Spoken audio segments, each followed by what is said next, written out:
Hello my friends, firstly let's go for the military map updates, and now we have the movement in the Bakhmut city and Russia started to push from the north side again. Today they've took a couple of the quarters of the residential area. Before they were blocked in this area, and as I say to you, they were without the movement for 3 days. The gray zone moved a little bit forward, but Russia is still unable to capture Kromove, which is the major crossroad in that area. If Russia moves to Kromove, capturing this tiny little village, they will cut supplies for Ukrainian army. In that case, Ukrainians would be forced to leave the Bakhmut city without major resistance. And Russia gave up all of the attempts to encircle the Bakhmut city. They're still unable to take Ivanovska or even Chasiv Yar, and on the north they move straight to the west. Because of the Ukrainian defense lines, as you can see, Russia cannot do this maneuver,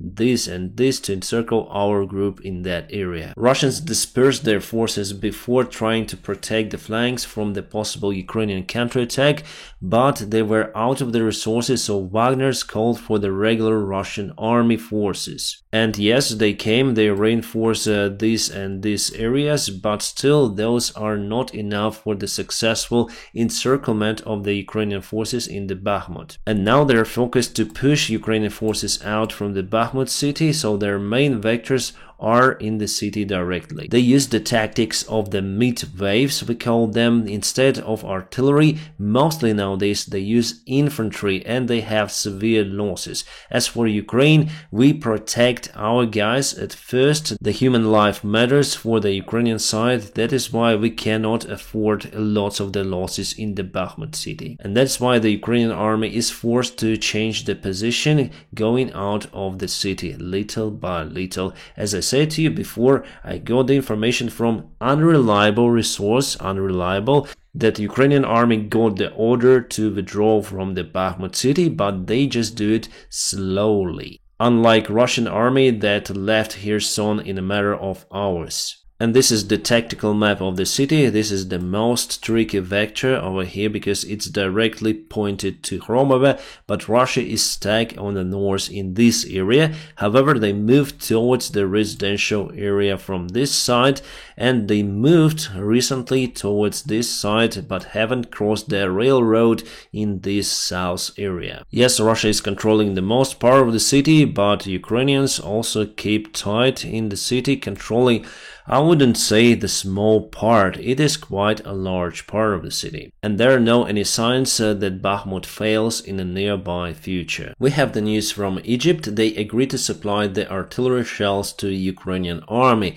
Before, according to the leaked information, there were some negotiations between Egypt and Russia to supply the rockets to the Russian Federation. So it seems like Egypt doesn't care where to supply, but they need to supply. And I'm happy that finally it is the Ukraine to receive those supplies. But Russia supplies their Sukhoi Su-35 fighter jets to Iran. 3 of those fighter jets were spotted today in Iranian skies, and totally Iran may receive around 60 of those airplanes. Great exchange. Iran supplied the dirt cheap drones to Russia, and Russia supplied the very sophisticated jets. Putin today visited the occupied territories by the Russia, or not today, because in his speech he says that soon it will be the Easter blah blah blah, but Easter was already on Sunday, and the time I'm recording this video is Tuesday, so quite a long time ago. I got the information that he visited the place around 1 week ago. And based on those photos, he was at Arbatska Strelka, we call it, this part of the land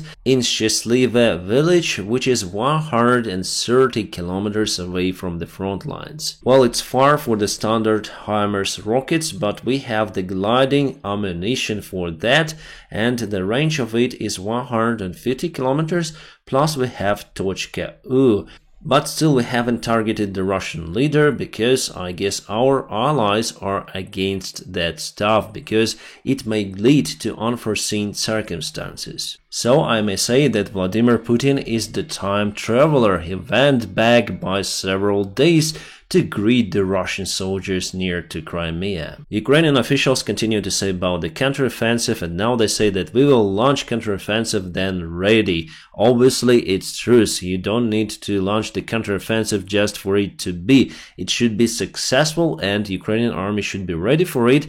So I think it was not proper to advertise it few months before it starts. But nevertheless, I expect a successful mission from the Ukrainian side. The deputy of the defense minister of the United States, Colin Cole, says that we need around 1.5 years to supply F-16s to Ukrainian army. I believe that it will be 3 times faster than that in case of the positive decision will be agreed on the next Ramstein meeting that will be in just 3 days. And Ukraine has great expectations on that meeting. According to the British intelligence, Russians thrown all of the forces to the Bakhmut city, taking reinforcements from other places, for example from Avdiivka. It means that mighty Russian army is unable to perform 2 tasks simultaneously. I remember that before the war, the Western analytics said that Russia is able to perform simultaneously 2 wars in two different countries. But now they're struggling to capture a single city for many months. Probably Ukraine looked at the Russian rights restriction and now we have our own restriction. This stuff, actually I don't have it, this called the military ticket. To get it, you need to serve in the Ukrainian army, but also even without the service, they can give you this military ticket.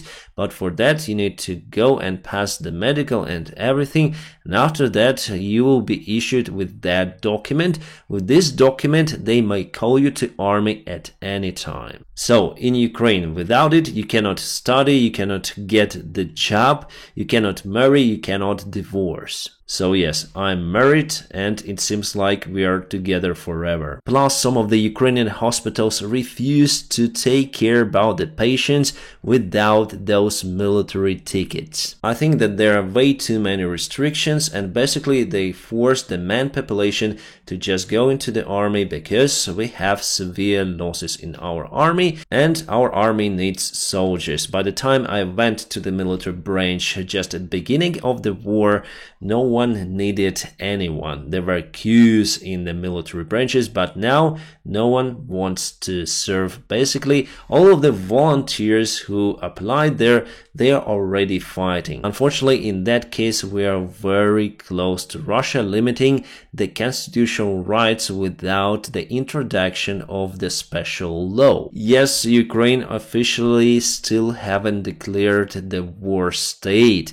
We have the special military regime applied with some restrictions and martial law was applied, but it was done against the constitution, let's say. And our government says that we should go and fight all of the Ukrainian men, but at the same time they hide their own children from the military, mostly in United States, London, Spain and Dubai. And also there are some talks from the president's office that they may find the Ukrainian citizens through this application. This is the database for every citizen, it's called DIA. And we have all of our documents over there, the passport, the driving license, the special tax number, other documents, the documents for the cars, and many more. Plus we have the special military document and, you know, people may receive the conscripts just by message.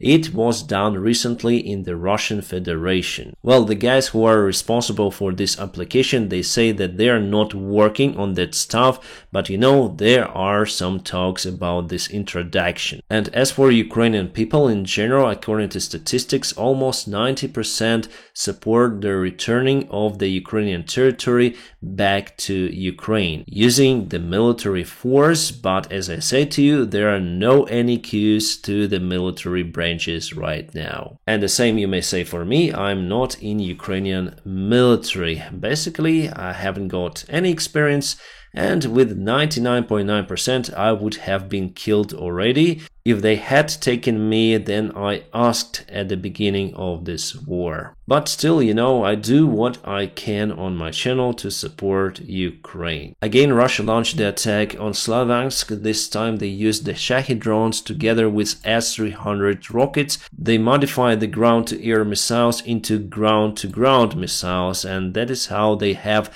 the middle-range ballistic missiles. Foreign policy says that the first 24 hours would be critical for the Ukrainian counterattack. If there will be the panic in the Russian command and between the Russian soldiers, the counterattack will be successful. So it's very important for Ukraine to perform a blitzkrieg mission. But I think that the counterattack might be slow because Russia still was able to build lots of the defense lines and trenches. Maybe there is some interesting scenario that we don't know about. And Russia started the evacuation of civilians in that area in the villages between Tokmak and Vasilivka. We have this information from some of the locals, but it is hard to confirm it. And about the Patriot systems, as I promised to you, after the Easter we obtained everything and we just need up to 2 weeks to deploy them fully at the particular areas where Ukraine will start the counteroffensive. Russia has the superiority in aviation, that is why those systems are critical to protect the skies.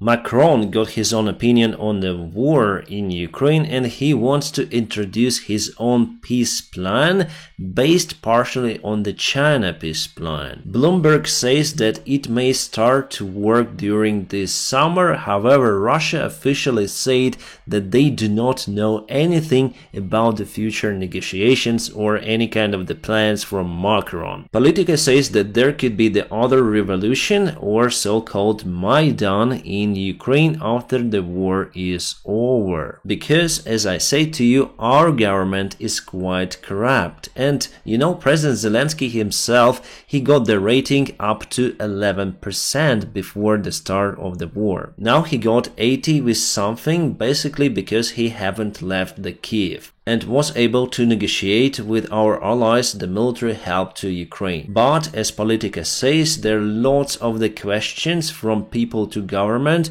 First of all, the betrayal that happened on the south part of Ukraine. I told you about it many times. Russia was able to enter freely from Crimea, and just Azov soldiers provided the huge resistance, and they kept the vast part of the Russian army for a long time in Mariupol. And that saved the other parts of Ukraine from occupation, including Kiev. So, people will ask questions and soldiers will ask questions. The Ukrainian army started to blow up the buildings, then they retreat from them, so Russia might use those buildings to cover their infantry, and we just leave them deserted land. It's the first time I see it. Usually Russia destroys the buildings ahead of us. Our soldiers have finished the training in Sweden, and the soldiers of the Swedish army greeted our soldiers on the way out from the military camp.